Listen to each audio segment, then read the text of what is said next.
किसी वस्तु को 900 रुपये में बेचने पर प्राप्त लाभ उस वस्तु को 600 रुपये में बेचने पर प्राप्त हानि का दुगुना है।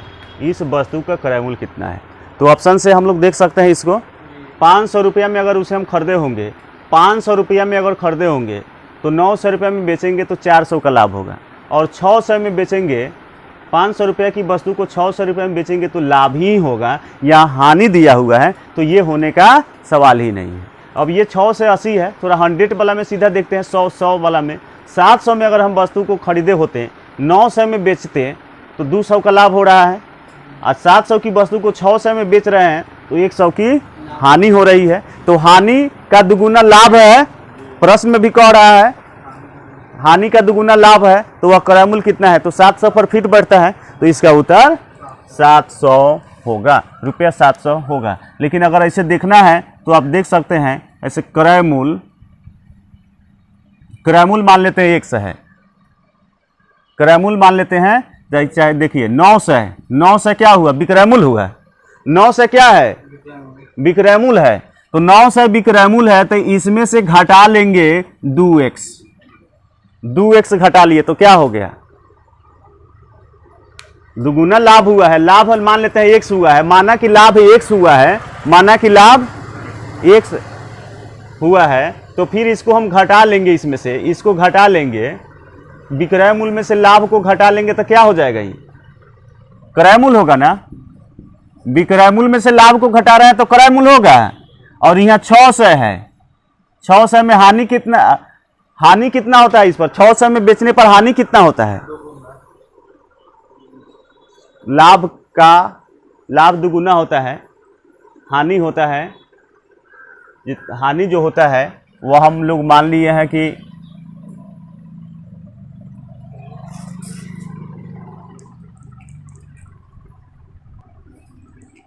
ये भी क्रय मूल्य होगा, ये भी क्रय मूल्य होगा, दोनों क्रय मूल्य बराबर करेंगे। अब ये विक्रय मूल्य है, ये विक्रय मूल्य है, तो विक्रय मूल्य में से लाभ को घटा देंगे तो क्रय मूल्य हो गया। और विक्रय मूल्य में हानि को जोड़ देंगे तब क्रय मूल्य हो जाएगा। विक्रय मूल्य में हानि को जोड़ देंगे तब क्रय मूल्य हो जाएगा ना। तब विक्रय मूल्य में हानि कितना है? वह लाभ का आधा है। विक्रय मूल्य इतना में बेचते हैं तो जो हानि होता है वह लाभ का, इतना में बेचते हैं जो लाभ का उससे आधा है, यानी कि हानि का दुगुना लाभ है। तो लाभ 2x है तो हानि होगा 1x। तो ये भी क्रय मूल्य है, ये भी क्रय मूल्य है, उसी वस्तु का क्रय मूल्य है, तो दोनों बराबर होगा। तो ये 900 अब प्लस से आके हो गया -600, x अब माइनस इधर जाके प्लस 2x, 2 गुआ एगो 3x, x निकालेंगे तो 300 के बटा में 3 जाएगा, 3x, x निकाले तो बटा में 3 जाएगा, 100 x का मान कितना आया? 100। तो 600 में x जोड़ दीजिए, हानि जोड़ दीजिए तो कितना हो जाएगा? 700 हो जाएगा। 900 घटाओ 2 गुने x के मान 100, या फिर 600 और जोड़ x के मान 100, ये भी 700 हो जाएगा और ये भी 700 हो जाएगा। उसे कितना में खरीदा है? 700 में। तो ये इसका उत्तर होगा।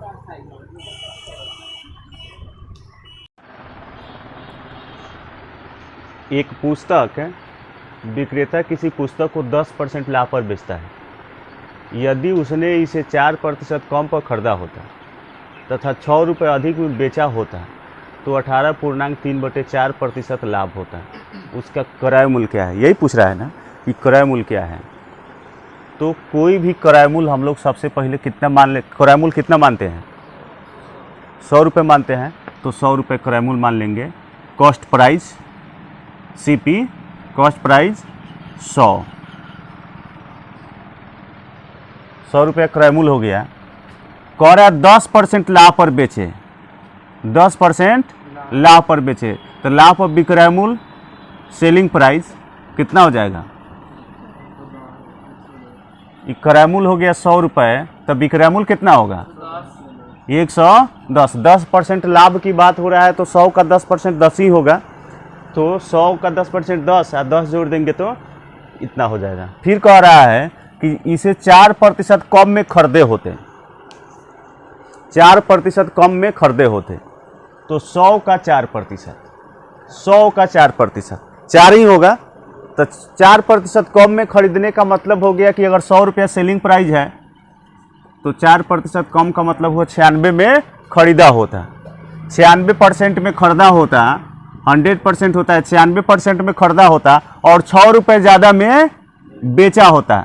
तो पहले से विक्रय मूल्य ये है, पहले से विक्रय मूल्य यही ना है, पहले से विक्रय मूल्य यही ना है। तो 6 रुपये ज़्यादा में बेचा होता तो अब विक्रय मूल्य इतना हो जाता। तब क्या होता, तब 18.3/4% का लाभ होता। तब 18.3/4% का लाभ होता। तो 18.3/4% का मतलब हो जाएगा 18 चौका 72, 3 75/4 अब बटा में 100 कितना। तो 2 जीरो लिख सकता है ना इस तरह। 75/4 गुने 1/100 लिखेंगे तो 400 ना हो जाएगा। यही हो जाएगा 25 तिया 75 अब 25 एकम 25 25 8 नहीं होगा। अच्छा इसे करते हैं, आप लोगों को लग रहा होगा 25/4 गुने 100 लिख सकते हैं ना। 25 तिया 75 अब 25 चौका 100 कितना हो गया 3/16। 3/16 18.3/4% का मतलब हो गया 3/16, यानी कि 16 रुपए की वस्तु 3 रुपए के लाभ पर बेच दिया जाता।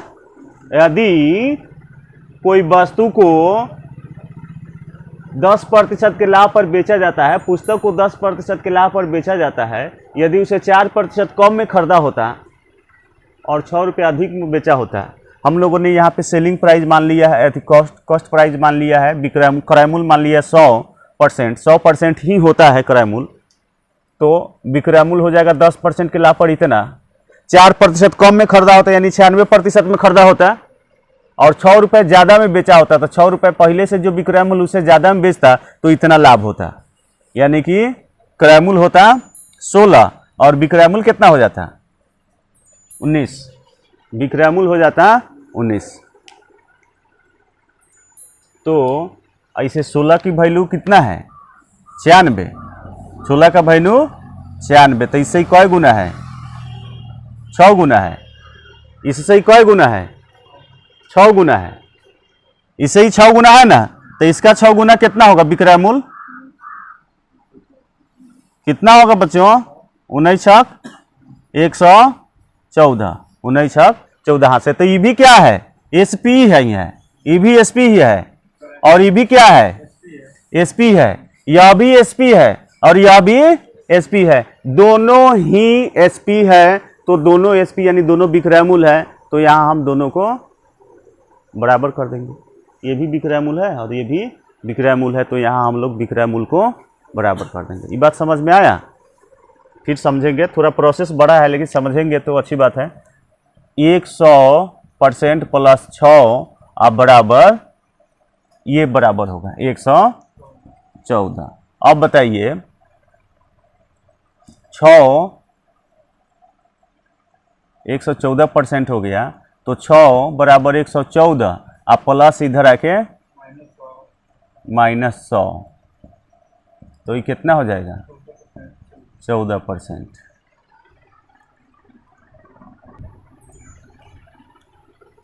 यहाँ पर गलत हुआ है, 110% है, 110% है, तो 110% प्लस 100 बराबर 114, तो 6 आप बराबर 114% अब प्लस इधर आके -110%, कितना बच गया 4%। 6।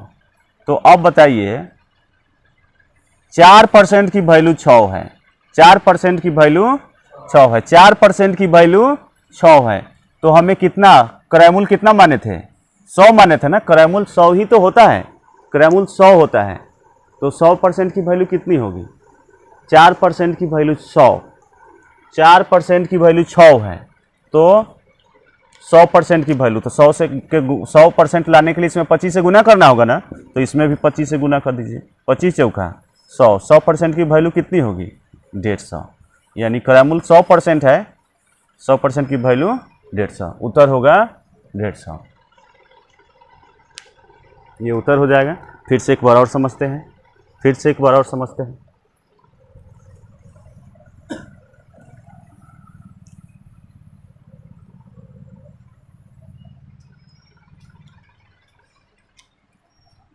कॉस्ट प्राइस मानते हैं लागत मूल्य यानी कि क्रय मूल्य 100 रुपये, तब विक्रय मूल्य कितना हो जाएगा? सेलिंग प्राइस 10% लाभ पर बेचता है तो 100 का 10% 10 ही तो होगा, तो 110 हो जाएगा। अब कह रहा है 100 रुपये कम में 4% कम में खरीदा होता, 4% कम में खरीदा होता, तो 4% कम में खरीदा होता तो 100 का 4% 4 होगा तो घट जाएगा तो 96% हो गया। तो उसे और उसे 6 रुपये अधिक में बेचा होता तो 110% अजोर 6 अधिक में बेचा होता। ये परसेंट नहीं है, ये मान लू है, ये मूल मान है, तो इसको हम इसमें नहीं जोड़ सकते हैं। ये वास्तविक मान है, ये हम लोग तो जो माने हैं काल्पनिक मान वो न है, ये वास्तविक मान है। तो ये भी क्रय मूल्य हो गया। तो क्या होता 18 सही 3/4% का लाभ होता, 18 सही 3/4% का लाभ होता। तो 18 सही 3/4 का मतलब होता है, 18 सही 3/4 का मतलब होता है 18 चौका 72 3 75 बटे 4 गुने 1/100, 25 दिया 75, 25 चौका 100, कितना 3/16। इसका मतलब हो गया 3/16। तो क्रय मूल्य अगर 16 है तो विक्रय मूल्य क्या हो जाएगा? 19 हो जाएगा कि ना। यानी कि 96% की वैल्यू कितना है? 16 का वैल्यू कितना है? 96। 16 का वैल्यू कितना है यहाँ? 96 है। तो 16 छक 96, इसे 6 गुना है तो इसका 6 गुना कितना होगा? 114। चाहे 19 से 6 में गुना करेंगे तो बराबर में ही हो जाएगा, बात एक ही ना होगा। तो ये क्या हुआ? ये भी विक्रय मूल्य हुआ और ये भी क्या है? विक्रय मूल्य है। ये इसके आधार पर विक्रय मूल्य है, ये इसके आधार पर विक्रय मूल्य है, इसके आधार पर विक्रय मूल्य है। तो इसके आधार पर कितना होगा? ये भी विक्रय मूल्य है और ये भी विक्रय मूल्य है। तो 110% प्लस 6 अब बराबर 114%। तो ये 6 114 प्लस यानी आके माइनस 110 कितना हो जाएगा?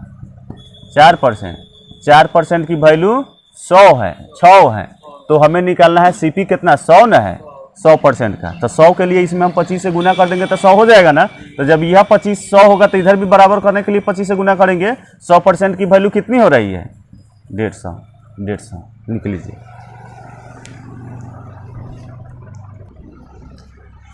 ऐसे प्रश्नों को बनाने के लिए हम लोग करेंगे क्या? ये तो सबसे पहले हम लोग जानते हैं, देख लीजिए प्रश्न क्या लिखा हुआ है। सबको ही हम लोग जानते हैं कि इसमें क्या हुआ है? लाभ हुआ है ना। तो लाभ कब होता है? लाभ कब होता है? लाभ तब होता है जब हम विक्रय मूल्य में से घटाते हैं क्रय मूल्य। विक्रय मूल्य में से घटाते हैं क्रय मूल्य तो हो जाता है लाभ, है ना। कंप्लीट बात। विक्रय मूल्य में से क्रय मूल्य घटाते हैं तो कंप्लीट बात हो जाता है।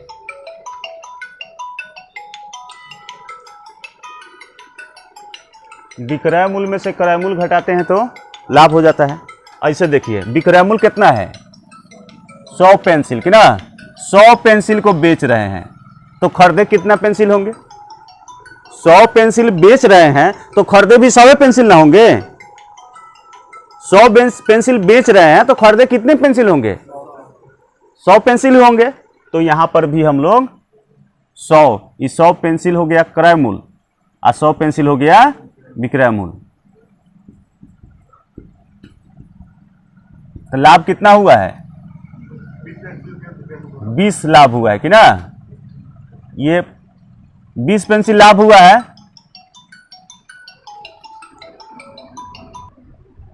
आइए इसको देखते हैं दूसरे तरह से। 100 पेंसिल को बेचने पर दुकानदार को 20 पेंसिल के विक्रय मूल्य के बराबर लाभ होता है कि नहीं। तो 100 पेंसिल को बेचे हैं, मान लेते हैं कि एक पेंसिल का विक्रय मूल्य 1 रुपया है, मान लेते हैं कि एक पेंसिल का विक्रय मूल्य 1 रुपया है, तो 100 पेंसिल का विक्रय मूल्य 100 रुपये होंगे। 100 पेंसिल का विक्रय मूल्य 100 रुपया हो गया, तो 100 रुपये में 100 पेंसिल बेच दिया, 100 रुपये में 100 पेंसिल बेच दिया, तो उसको लाभ हुआ 1 पेंसिल के विक्रय मूल्य के बराबर, 1 पेंसिल के विक्रय मूल्य के बराबर, 120 पेंसिल के विक्रय मूल्य के बराबर। तो 1 पेंसिल का विक्रय मूल्य कितना होगा, 1 रुपया, तब 20 पेंसिल का विक्रय मूल्य 20 रुपया, यानी लाभ हुआ 20 रुपया, लाभ हुआ 20 रुपया। 100 पेंसिल बेचा, 100 पेंसिल का विक्रय मूल्य 100 रुपया, तो फिर लाभ 20 पेंसिल के विक्रय मूल्य के बराबर 20 रुपया हुआ। तो 100 रुपए की वस्तु बेच रहा है तो 20 रुपया का लाभ हो रहा है, यानी कि उसे खरीदा था 80 रुपया में।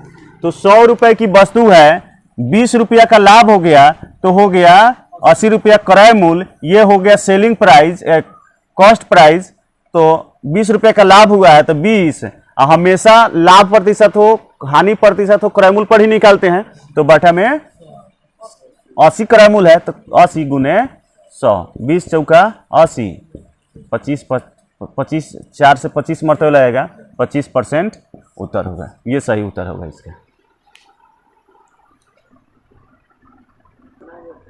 आइए इसको देखते हैं। ये जैसे इसके पहले वाला प्रश्न बना है, ठीक उसी प्रकार ये है। 36 संतरे को बेचने पर एक दुकानदार को 36 संतरे बेचने पर एक दुकानदार को 4 संतरे के विक्रय मूल्य के बराबर हानि होती है। 36 संतरा बेच दिया कि नहीं, 36 संतरा बेच दिया। अगर एक संतरा 1 रुपये में बेचा होगा तो 36 को संतरा 36 रुपये में बेच दिया, तो उसे 4 संतरे के विक्रय मूल्य के बराबर, 4 संतरे के विक्रय मूल्य के बराबर हानि होती है। तो एक संतरा 1 रुपये में बेचा है, तो 4 को संतरा का विक्रय मूल्य कितना हुआ, 4 को संतरा का विक्रय मूल्य कितना हुआ, 4 हुआ, तो हानि हुआ है 4 रुपये का। 36 रुपये में बेचा है, 36 रुपये में 36 को संतरा बेच दिया, 36 रुपये में बेचा है तो 4 रुपये की हानि हुई है। 36 रुपये में बेचा है तो 4 रुपये की हानि हुई है, तो उसका क्रय मूल्य कितना होगा। 36 रुपये में बेचा है तो 4 रुपया का हानि हुआ है, तो क्रय मूल्य कितना होगा, 40 होगा ना, क्रय मूल्य 40 होगा ना, क्रय मूल्य होगा 40। कुछ समझ में आया। 36 रुपया में बेचा तो 4 रुपए की हानि हुई, तो ज्यादा में खरीदा होगा तभी ना हानि हुआ है, तो 36 4 40, तो सेलिंग प्राइस हो जाएगा, सेलिंग प्राइस हो जाएगा यहाँ पे 40, कॉस्ट प्राइस 40 और सेलिंग प्राइस एसपी हो जाएगा 36, हानि हुआ है 4 का, तो 4 बटे में तो हमेशा कॉस्ट प्राइस लिखते हैं, सीपी लिखते हैं 40 गुने 100, 4 दहाई 40, 10 दहाई 100, 10% की हानि होगी, ये होगा उत्तर।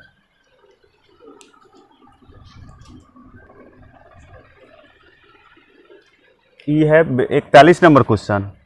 42 कुछ क्वेश्चन छोड़ रहे हैं, कुछ क्वेश्चन छोड़ रहे हैं ताकि आधारित है, सेम टू सेम है तो हम छोड़ रहे हैं उसको। एक दुकानदार अपने सामान को क्रय मूल्य पर ही बेचता है।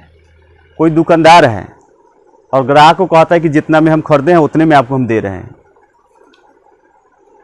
तब भी वह, लेकिन वह चोरी से 9 से 60 ग्राम देता है। उसको देना था 1 किलो, 1 किलो में होता है 1000 ग्राम, 1 किलो में 1000 ग्राम होता है, तो उसको देना था 1000 ग्राम, लेकिन वह चोरी मतलब 9 से 60 ग्राम दे रहा है, 9 से 60 ग्राम ही दे रहा है, तो उसका लाभ प्रतिशत निकालना है, लाभ प्रतिशत निकालना है। देखिए, तो ऐसे प्रश्न हम बनाते क्या है कि उसको 1000 ग्राम देना था, 1 किलोग्राम का मतलब होता है 1000 ग्राम, तो 1000 ग्राम देना था, लेकिन वह दिया कितना, 9 से 60 ग्राम, 9 से 60 ग्राम ही दिया, तो उसको लाभ कितना हो गया, 40 का लाभ हो गया।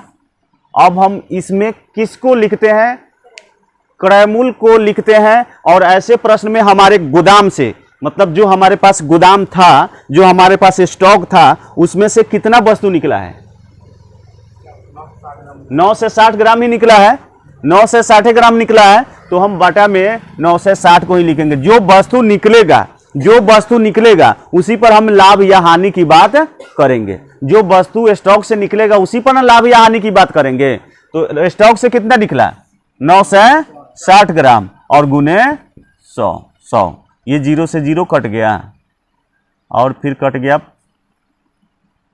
5 दूनी 10, 48 दूनी 96, 4 दहाई 40 और 4 12 चौका 48, फिर कट जाएगा 6 दूनी 12, 5 दूनी 10, 50 25 बटे 6, 6 चौका 24, 1 बटे 6, 4 पूर्णांक 1 बटे 6, ये होगा इसका उत्तर।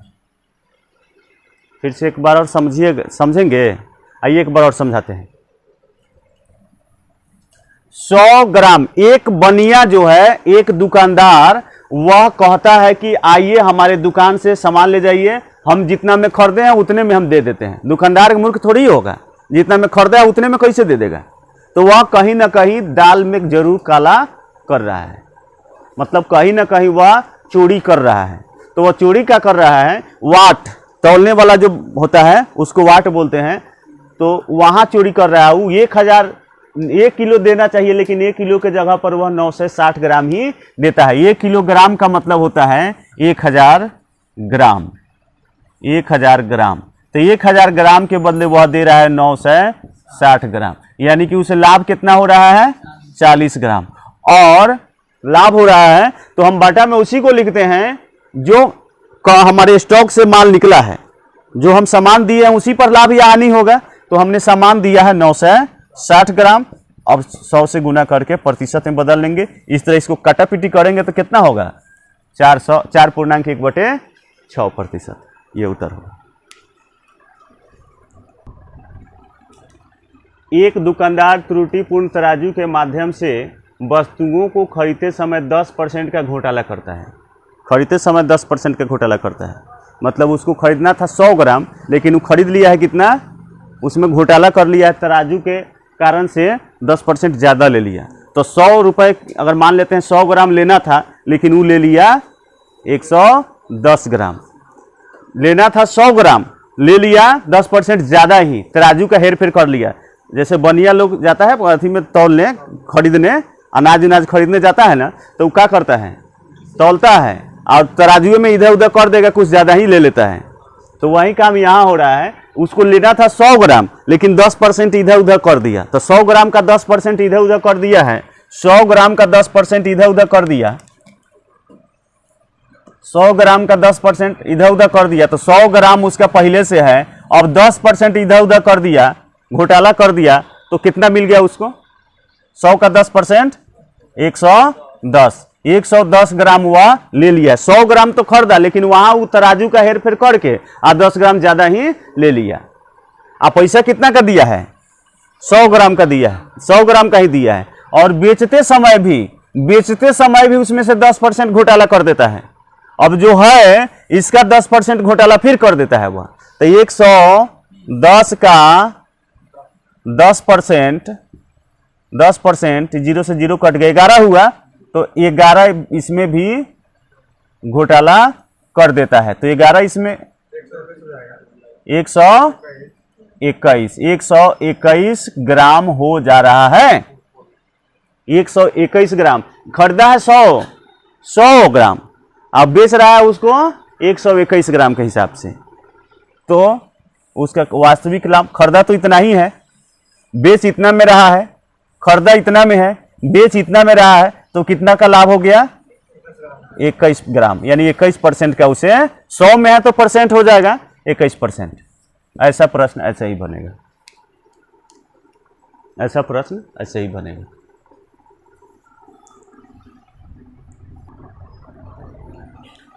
एक दुकानदार 20% लाभ पर चाय बेचता है, एक दुकानदार 10% के लाभ पर चाय बेचता है तथा वास्तविक माप में 20% कम तौलता है। कुल लाभ कितना प्रतिशत होगा?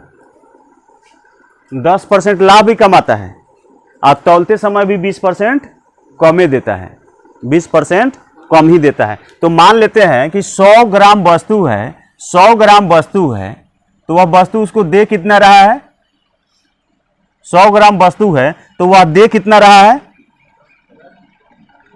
100 ग्राम वस्तु है तो वह दे कितना रहा है, 10% नहीं 20% कम तौलता है, 20% कम तौलता है।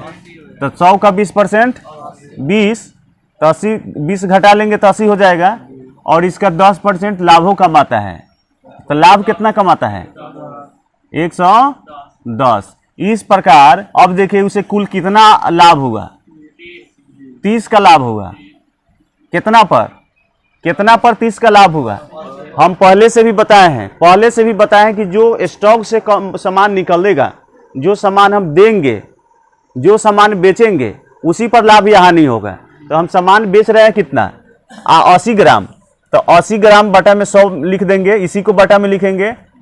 अब गुने 100, 0 से 0 कट गया, 4 दूनी 8, अब 25 चौका 100, 2 चौका 8, ये हो गया 25 दिया 75/2 यानी 37.1/2%।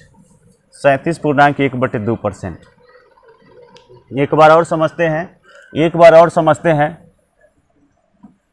समझते हैं।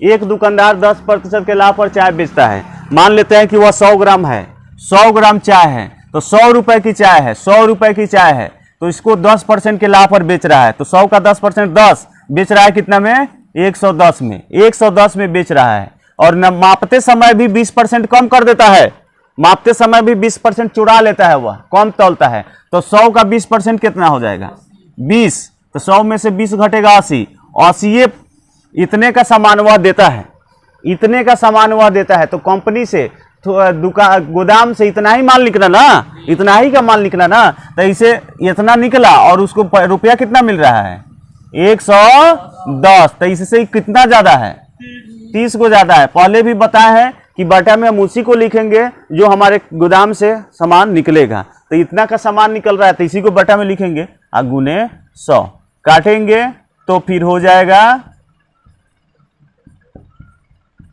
15×5 = 75/2 का मतलब हो गया 37.1/2। हम उम्मीद करते हैं कि आपको ये बात समझ में आई होगी।